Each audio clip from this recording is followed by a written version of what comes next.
meus dolinhos de topete, encerrando a nossa revisão, tanto para reavaliação quanto para continuação do conteúdo de literatura, a gente vai ver a geração de 45, a terceira geração do modernismo, que é, na verdade, uma geração extremamente diversificada, mas também com as suas discussões até hoje. A geração de 45 vai acontecer no período pós-Segunda Guerra, pós-Estado Novo. Então a gente saiu de um período extremamente conturbado da história. Mas também a gente vai entrar num período extremamente conturbado da história, que é o início da Guerra Fria. Então, na verdade, ela não tem muito um momento de paz. É bem que nem a geração de 30, sai de uma guerra e entra em outra. Ela vai ser conhecida como pós-modernismo, porque ela vai dar abertura para o que a gente vai ver como características da literatura contemporânea, e ela também vai ter uma atitude um pouco mais inovadora. Ela vai ter esses reflexos da primeira geração. A gente sempre tem que lembrar, né? A primeira geração do modernismo dá o caminho, a segunda geração ajusta, e a terceira geração é a que melhor vai conseguir utilizar disso, porque já está tudo mais consolidado. Ela também é separada, assim como a segunda geração, em poesia e prosa, principalmente porque na prosa vai ter muita inovação e vai ter muitas formas novas de se pensar conteúdo de literatura. A poesia moderna vai ter uma coisa de renovação, mas que é uma retomada. Se lá na primeira geração do modernismo a gente queria essa poesia livre, escrever de qualquer jeito, dane-se a rima, azar, não sei o quê, não. A poesia do modernismo de 45 vai voltar a esta forma, vai respeitar as métricas e os versos, porque o que importa é o conteúdo. Se a gente quer inovar, a gente vai inovar na forma de construir o conteúdo. Não vamos fazer balaca do lado de fora, como se a gente não soubesse fazer conteúdo. Por que isso é muito importante? Porque o grande poeta, que como eu comentei com vocês na segunda geração, talvez seja o nome que divide com maior força o nome de grande poeta da literatura brasileira com o Drummond, é João Cabral de Melo Neto, o poeta engenheiro.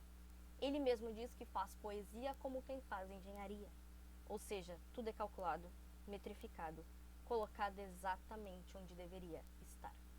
João Cabral de Melo Neto vai escrever Morte e Vida Severina, falando sobre a realidade dos retirantes, assim como a Raquel de Queiroz lá no 15. Só que a Raquel de Queiroz faz isso num romance e ele faz um poema. Vocês provavelmente conhecem Morte e Vida Severina. Meu nome é Severino, não tem outro nome de pia, mas como assim se dizia, sou Severino de Maria. Ele vai contar a história da vida dele e a história das pessoas no sertão que morrem todos os dias com a fome e com a sede, num local onde é muito mais fácil morrer do que viver. Por isso, a morte antes da vida, Severina. Ele vai ser extremamente racionalista, ele vai ser extremamente objetivo e ele vai escrever uma poesia extremamente bem aplicada. Ela vai ser totalmente pensada, incluindo, por isso ele leva o nome de poeta engenheiro. Não só por ter sido engenheiro, mas por fazer poesia como quem faz engenharia. E não é só uma conclusão nossa. Ele mesmo dizia que fazia poesia como quem constrói um prédio ou como quem constrói uma ponte. Ao lado deles temos Ferreira Goulart. O Ferreira Goulart é um nome muito particular. Ele aparece com bastante frequência nas provas, porque o Ferreira Goulart vai escrever Poema Sujo, uma coletânea de poemas extremamente críticos sociais. O Ferreira Goulart é bem crítico, ele é bem crítico político, mas além disso, o Ferreira Goulart tem poemas muito interessantes fazendo construções a respeito da guerra. Ele vai falar muito sobre essa natureza do homem de ser destrutivo. E é uma poesia que a gente chama de documental, porque como ele escreveu muita coisa sobre a guerra, pode-se ter tido como documento, já que ele fala com verossimilhança. Outra coisa que o Ferreira Goulart tem que o Melo Neto não tem é o fato de que ele é extremamente debochado. Ele é extremamente zoeirinho. Então ele fala as coisas, às vezes, ele tá falando um poema muito sério, no meio tem um palavrão. Ou ele tá criando uma analogia e daqui a pouco ele usa uma palavra super de baixo escalão, que é exatamente para te prender pelo choque, te chocar pelo inesperado. A prosa de 45 vai ter várias marcas diferentes. A prosa urbana, a prosa intimista e a prosa regionalista. Cada uma dessas áreas vai criar uma vertente de escritores diferentes. É inclusive na prosa de 45 que a gente diz que dá abertura para a contemporaneidade, porque nunca se teve tantas obras escritas com tantos temas diferentes quanto na contemporaneidade. É óbvio que a gente sabe que a tecnologia ajuda nisso. Você pode hoje escrever um livro, não precisa publicar, pode botar na internet. Tu pode escrever hoje e simplesmente divulgar por e-books gratuitos. Então, tu não precisa mais construir aquilo que a gráfica quer que você escreva para ser publicado. Você pode publicar o que você quiser. E a prosa de 45 está se encaminhando para isso. O romance de 45, na verdade a gente marca ele até meados dos anos 80. Tem muita gente que diz que nós ainda estamos na terceira geração do modernismo. Não. Nós quebramos muitas características que se tinha na prosa de 45. Então a gente marca ela até ali os anos 80. Clarice Lispector, acho que vocês conhecem muito bem, ela é a marca da prosa intimista. É óbvio que a Clarice Lispector vai se destacar na literatura não só pelo intimismo, mas pelas epifanias. Para quem não sabe, epifania é aquele brainstorm. Quando tu tem uma reflexão, tipo, agora eu entendi a vida. Aquele insight que tu tem, que te traz para a realidade, em que tu tem uma visão, uma revelação sobre a tua própria realidade. A grande marca disso vai acontecer em A Hora da Estrela, com a personagem Macabea. Ela tem uma personagem que tem uma vida miserável, pensa numa vida ruim. Pensou? Duplica. É a vida da personagem dela. Só que essa personagem não percebe a vida miserável que tem.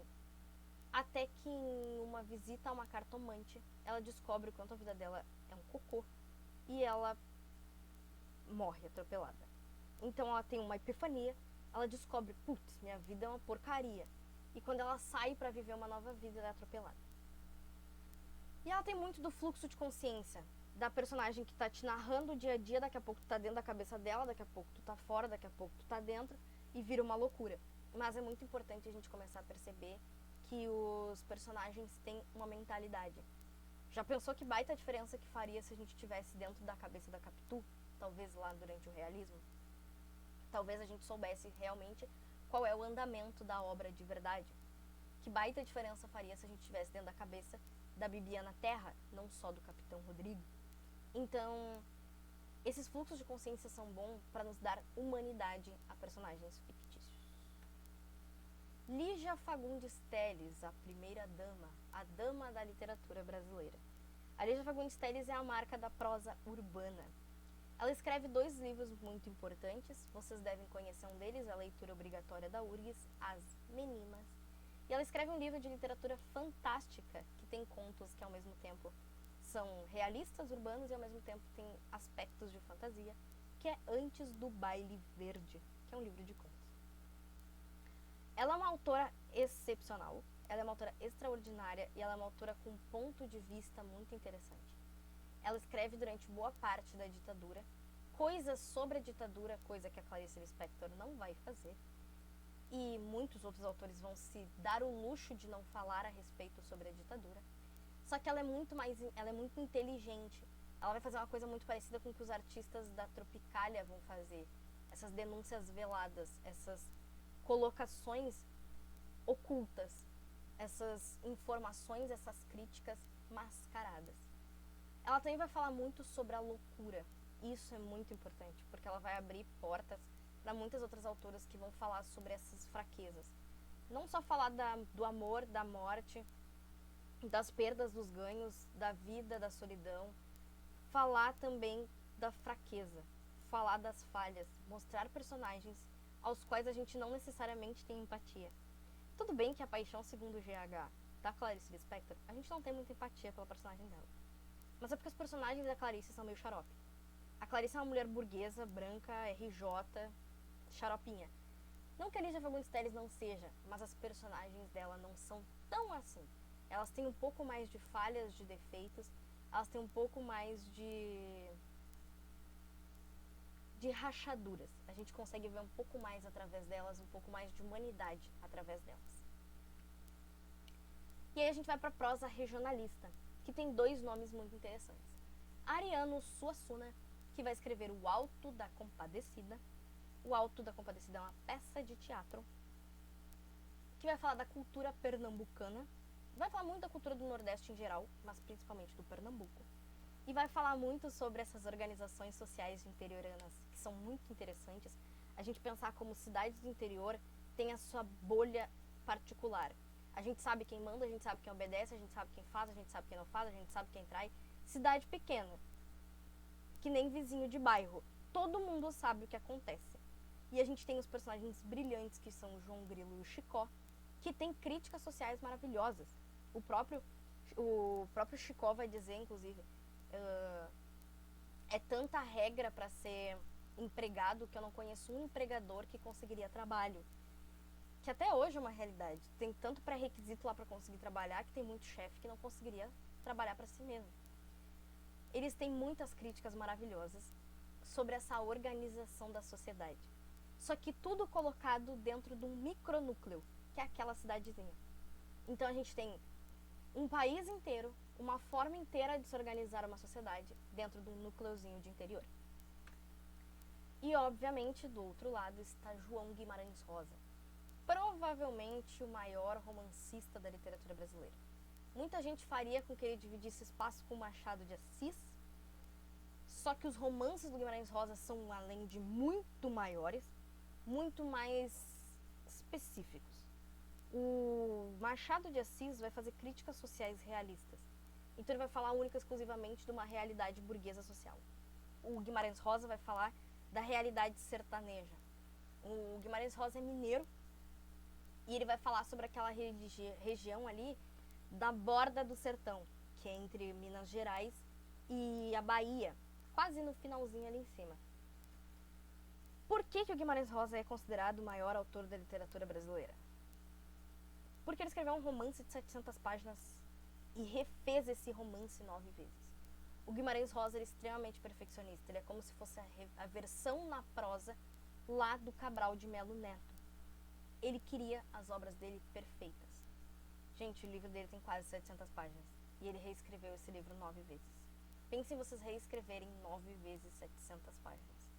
Então é um livro com uma história muito interessante, com um narrador muito peculiar, que é nada mais nada menos do que o Grande Sertão Veredas. O Grande Sertão vai mudar em muito a nossa visão de literatura regional. Por quê? Porque basicamente o regionalismo vai morrer com o Guimarães Rosa. Pouquíssimo vai se produzir de romance regionalista depois do Guimarães. Porque ninguém é louco de tentar fazer o que o cara fez. Porque naturalmente tu tá te colocando já à sombra dele. Fazer o que ele fez é muito surreal. Não que tu não tenha qualidade, talvez tu aí do outro lado seja super afim de escrever um romance regional e tu talvez tenha total qualidade, mas é que fazer o que ele fez, nas condições que ele fez, na altura da vida em que ele fez, é muita loucura. O Guimarães vai passar a escrever a partir dos 40 anos e ele morre tipo com 60. Ele escreveu basicamente uns 300 contos em 20 anos. Na verdade ele escrevia novelas, né, que são contos mais longos. Ele tem pelo menos umas 100 novelas publicadas que ele escreveu em 20 anos. É muita coisa. Além do Grande Sertão, que é um romance. Então, ele é um autor muito particular, muito fora da curva, que não se fez depois dele igual. E é até por causa da existência do Rosa que a gente diz que a literatura contemporânea é uma coisa e que a prosa de 45 é outra. Não dá pra dizer que escrever o que a gente escreve hoje é fazer o que o Rosa fazia. Então ele tem que estar separado do restante. Fechado? Qualquer dúvida vocês entrem em contato comigo. Sempre podem falar comigo, mandar no chat, manda no Zap, manda no Insta, manda no LinkedIn, sei lá. Não fiquem com dúvidas, galera. A prova de reavaliação não é só a prova de reavaliação. Vocês também vão precisar desses conteúdos para fazer outras provas de vestibulares e ENEM no futuro. Então, por favor, tenham cuidado com os conteúdos. Qualquer dúvida, por mais simples e bocó que pareça, mandem pra mim ou mandem pra Argentina, pra gente poder ajudar vocês. A gente se vê na próxima. Tchau, tchau.